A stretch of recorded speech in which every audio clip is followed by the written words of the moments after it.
Hello everyone, কেমন আছো তোমরা সবাই? আমি অ্যানা চলে এসেছি আরও একটি নতুন ভিডিও নিয়ে। আজকে তোমাদের নিয়ে যাব আবারও একটি সুন্দর জায়গায়, আর সেই জায়গাটাতে কি করে যেতে হবে, কি করতে হবে সব কিছুই কিন্তু শেয়ার করব। তার জন্য পুরো ভিডিওটা দেখতে হবে, আর চ্যানেলে নতুন হলে অবশ্যই চ্যানেলটাকে সাবস্ক্রাইব করে দিতে হবে। থাম্বনেল দেখে তোমরা জেনেই গেছো আমি যাচ্ছি ভুটানে। ফ্যামিলির সবাই মিলে বেরিয়ে পড়ছিলাম ভুটান মানে ড্রাগনের দেশে যাওয়ার জন্য। বাড়ি থেকে 2 পা এগুলেই বিদেশ।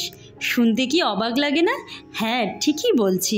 আলিপুরদুয়ার থেকে আমরা বেরিয়ে পড়েছিলাম ভুটান মানে বিদেশের উদ্দেশ্যে। ভুটান যেতে হলে অনেক রুলস অ্যান্ড রেগুলেশন মানতে হবে, আর সেগুলো না মানলে কিন্তু ভুটানে ওরা প্রবেশ করতে দেবে না।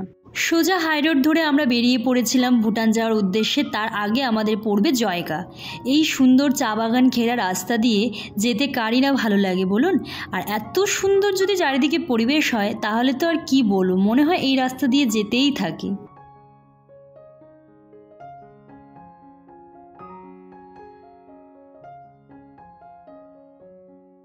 জয়গা ঢুকতেই শুরু হয়ে গিয়েছিল বৃষ্টি। সে তো তুমুল বৃষ্টি শুরু হয়ে গেছে। গাড়ির ভেতর থেকে দেখতে তো খুবই ভালো লাগছিল, আবার চিন্তাও হচ্ছে যে কি হবে এবার। প্রচন্ড বৃষ্টি হচ্ছে, আমরা গাড়ি থেকে নামতে পারছি না কেউ। তো ওখানে বাড়ি থেকে যখন বেরিয়েছিলাম বৃষ্টি ছিল না, বাট জায়গাতে প্রচুর বৃষ্টি হচ্ছে, জানি না আজকে কি হবে।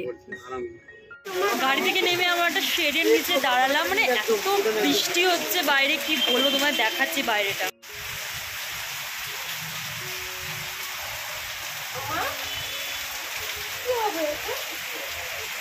বৃষ্টি কমবে নাকি তাও জানি না, আমরা এত ঘুরতে পারবো না সেটাও জানি না। তো দাঁড়িয়ে আছি, ওয়েট করছি, দেখা যায় কি হয়, ওয়েদার পরিষ্কার হয় কিনা।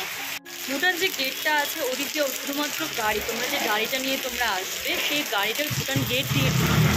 আর আমাদের সবাইকে অন্য একটা রাস্তা আছে ওদিক দিয়ে নিয়ে যাওয়া হবে, সেখানে সমস্ত কিছু চেকিং হবে। আরেকটা জিনিস, ভোটার কার্ড ছাড়া কিন্তু ভুটানে তোমরা কেউ ঢুকতে পারবে না।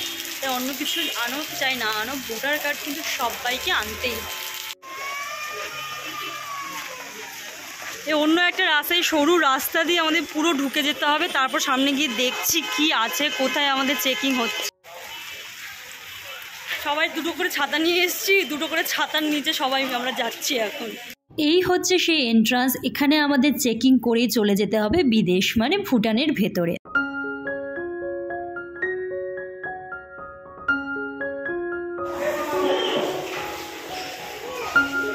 এটা ছিল ভুটান যাওয়ার ভেতরে এন্ট্রান্সটা, আর ভীষণ সুন্দর, চারিদিকে সুন্দর ছবি লাগানো ছিল। এখানে আমাদের ইমিগ্রেশন প্রসেস হবে, যারা যারা প্রবেশ করছে তাদের সবাইকে আধার কার্ড এবং ভোটার কার্ড দিয়ে এখানে চেকিং করে তারপর তোমরা ভেতরে ঢুকতে পারবে। আর ভেতরে ঢোকার পর দেখতেই পাচ্ছ সুন্দর ভুটান, আর তার সঙ্গে বৃষ্টি। তোমরা যদি তোমাদের পার্সোনাল কার নিয়ে আসো তাহলে সেটা নিয়েই ঘুরতে পারবে, নয়তো এখানে তোমরা কার রেন্টে নিতে পারবে। ভুটানে প্রবেশ করতে হলে 10 টাকা দিয়ে টিকিট কাটতে হবে। যদি তোমরা চাও যে ভুটান একদিনে ঘুরে চলে আসবে তাহলে শুধুমাত্র ওই 10 টাকার টিকিট কাটলে যথেষ্ট। আর যদি মনে করো তোমরা যে ভুটানে স্টে করবে, তার জন্য কিন্তু পুরোই আলাদা প্রসেস। তার জন্য তোমাদেরকে কিন্তু এখানে এসে হোটেল বুক করতে হবে, নয়তোবা তোমাদেরকে আগে থেকে হোটেল বুক করে আসতে হবে। আমাদের 1 ডে ট্যুর ছিল। আমরা একেবারে আলিপুরদুয়ার থেকে গাড়ি ভাড়া করে এসেছিলাম। গাড়ির ড্রাইভার যে ছিলেন তিনি আমাদেরকে পুরো ভুটান ঘুরিয়েছে। ভুটানে 3টে স্পট আছে যেটা 1 ডে ট্যুরে কভার করতে পারবে, সেই 3টে স্পটে আমাদেরকে ঘুরে দেখিয়েছিল। তো ভেতরে যাওয়া যাক, এদিক দিয়ে ঢুকতে হবে পুরো ভেতরটা। আমাদের যে ড্রাইভার উনি হচ্ছে আমাদের প্রত্যেকটা স্পট ঘুরে ঘুরে দেখাবে, যতগুলো স্পট আছে। তো যেই যে স্পটগুলোতে যাবো সেই স্পটগুলো তোমাদেরকে আমি বলবো আর দেখাবো।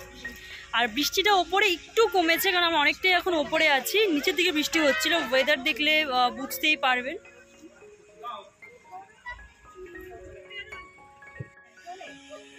গুম্ফা টেম্পলে এন্ট্রি করার জন্য টিকিট কাটতে হবে পার হেড 30 রুপিস করে টিকিট কাটতে হয়। আর এটা কি রোজ দিনই ওপেন থাকে বলেছি? হ্যাঁ, রোজ দিনই ওপেন থাকে, তো কোনো প্রবলেম নেই, তোমরা এখানে ইজিলি আসতে পারো।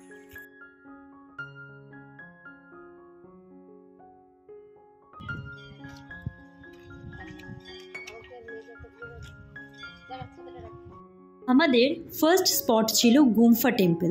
এটা ছিল অনেকটাই ওপরে। Look at the view, oh my god, কি বলবো ভিউটা, জাস্ট আমি ক্লোজ আপে ভিউটা দেখাচ্ছি তোমাদেরকে।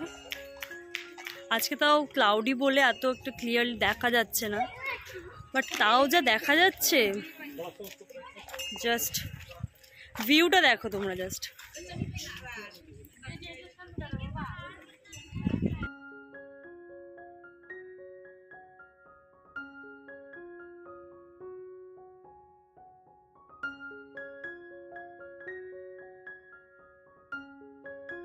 গুম্ফা টেম্পলের ওপর থেকে ভিউটা জাস্ট অসাধারণ ছিল। পুরো ভুটান জায়গা যেন দেখা যাচ্ছিল এই টেম্পল থেকে।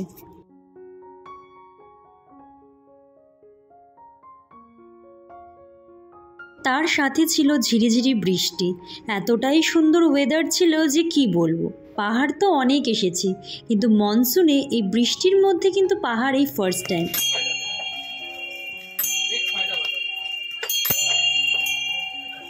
গুম্ফা টেম্পলের ভেতরে ঢোকার পর আলাদাই একটা শান্তি লাগছিল।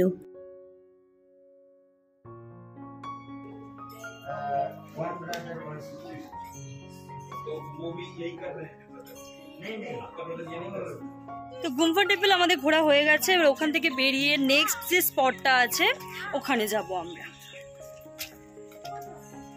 ঢুকেছিলাম, এখন আমরা অন্য রাস্তা দিয়ে বেরিয়ে যাচ্ছি। এটা পেছন দিক দিয়ে একটা রাস্তা।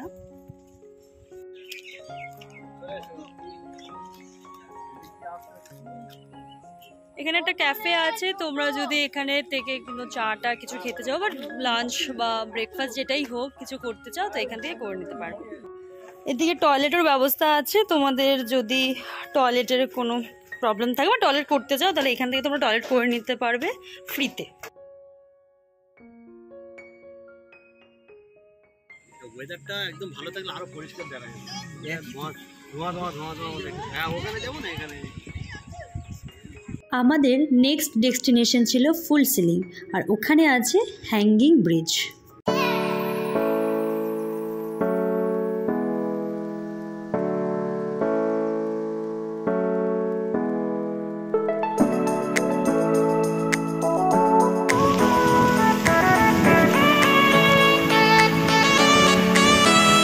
আমরা প্রবেশ করে গিয়েছি ফুল সিলিংয়ে। ফুল সিলিং হলো ভুটানের সবথেকে প্রধান এবং বড় অর্থনৈতিক কেন্দ্র, মানে সবথেকে বড় শহর এই ফুল সিলিং।